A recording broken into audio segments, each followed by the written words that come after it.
What's up, everybody? This is Peter Exisocoffer, and welcome to another episode of Classic Songs.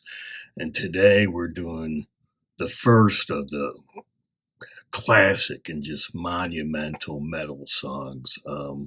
Really, the birth of metal, Iron Man, Black Sabbath. Now, you had Engagata de Vita by Iron Butterfly, even, that opening riff of Sgt. Pepper by the Beatles.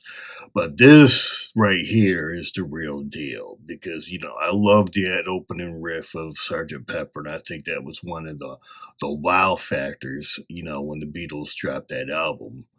But then it mellows out, and Iron Man don't mellow out. So this, Iron Man sets a trend. Um, you know, uh, Zeppelin hit the scene first with hard rock, but love Zeppelin, love Led Zeppelin. But as some have said, they did folk songs and acoustic songs, and outside of changes, Black Sabbath was, heavy and raw. Um, So, the early Sabbath stuff was still very rooted in the blues. They kind of slowed it down, but this is also, where elements of classical music starts creeping in, and it becomes more pronounced as rock, you know, matures and forms, and certainly by the late '90s, as the classical music elements you know, become more prominent, the blues elements kind of become less prominent. But this is a landmark song. It's A major. Um, Various, if you Google the tempo of this song, there's various things out there. I mean, some say it's 155 BPM, which no, it's not. And I've seen, in the mid to low 70s. It's in the mid to low 70s. I mean, BPM, depending on what you're measuring, if you're measuring, the hi hats or whatever, but really BPM is the tempo, and 76 is about right for the tempo of this song. Um, just classic stuff going on here. So bassist Geezer Butler wrote the lyrics to the song, and it's actually about it's an allergy, however you say that, allegory. There we go, on Jesus Christ, and rather than forgiving folks for their sins, he punishes them for their sins. So that's really, it's not about Marvel's Iron Man, which people think, and so yeah, that's where Geezer was coming from here. Now, Sabbath introduces an interesting uh, guitar sound that people grabbed it and ran with. So Tommy Iommi, the guitarist, lost two of his fingers in a metalworking accident before he became a rock star. You know he was, did metal work, whatever, and machinery and stuff. And he lost the tips of two of his fingers, the ring finger and the middle finger. And so it hurt, for him to play, and it was a little difficult. So what he did is, first of all, he focused on, if you look at all the Sabbath and the classic Sabbath sound, is he, plays more on the bottom strings. Um, which are lower notes. And they're also fatter strings. But he and he he synced his rhythm guitar playing up with the bass, Geezer Butler's bass, to just give it the Sabbath sound more heft and making it heavier. So the other thing that Tommy did, and as I said, that the folks have grabbed and ran with, is he tuned the guitar down. It was actually two whole octaves, and usually it's guitars are tuned, I believe, at D, and he tuned his down. No, tuned at E, and he tuned his down to C. And of course, there's been Finn McKenty. I love Punk MBA. His um, channel here on YouTube, and he talks about the different genres and the history of punk and hard rock. But he has a whole show on the down tuning of guitar, and just over time, people thought, when Tommy did it 2 octaves, they're like, whoa. But, now then folks did it 3 octaves, then 4 octaves and whatnot. So I don't even know where it's at now, and what this era of what uh, Rick Beato would call new metal. But hey, but, Sabbath was groundbreaking in that aspect.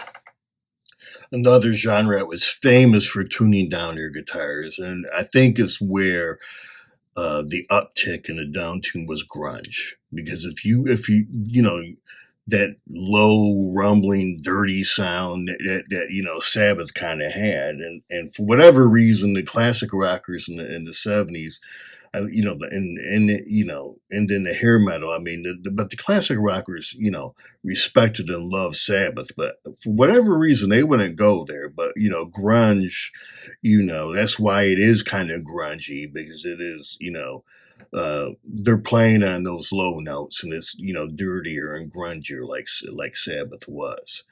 Um, yeah, but this song just hits like a sledgehammer. I mean, it's you slow it down, take your time, and you know, just hit those chords, and of course now with speed metal, I mean, it's the total opposite. But I think that's one of the beauty of this song, and what Sabbath did throughout the 70s.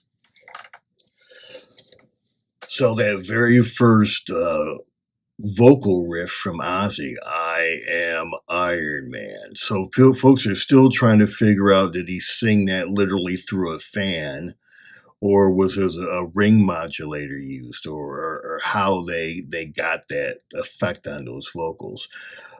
My gut is, if it was a fan, a fan is noisy, and you wouldn't be able, back then. I don't think they could you know remove the noisiness of that fan. More than likely, there's a a plug-in software out there now that you could get it, and get rid of that the fan, if that's what happened. But it's probably the ring modulator. I've never used one, but it's probably in effect. Or another option to plan C might be through a certain, using a guitar effect through a certain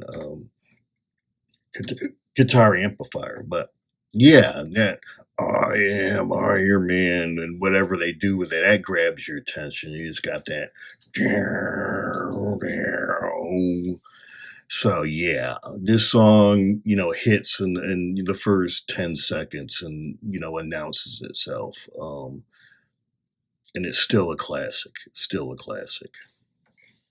So this song actually made it to 52 on the Hot 100 Billboard chart. So where does it sit in these all-time lists? The latest top 500 songs from Billboard, or not Billboard, Rolling Stone, it clocks in at 317. In Rolling Stone's 100 greatest heavy metal songs, it comes in at 7. And VH1, they did, I can't remember, but this came in number 1 for VH1, and I remember watching it back in the day, and it was either 40, 50, or 100, but it don't matter. This one's number 1. So yeah, this song is it changed the game. It changed the game. And really, hard rock is built all this. I mean, I love Whole Lot of Love, but that's a different thing. And the DNA for metal, started with A Whole Lot of Love. I'll say that. And maybe that opening riff for Sergeant Pepper, and then got the Vita. And there's some other songs in the late 60s that elements of heavy metal, but this is the one that puts it all together and really has, that confidence. And, and this is the point, the working uh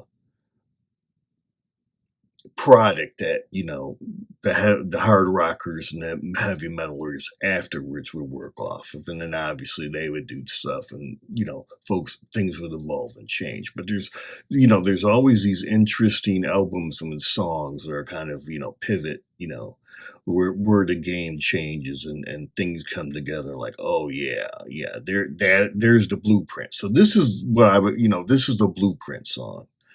um, and its legacy is set. You know, It'd be interesting to see a hip hop folks who can afford to sample this.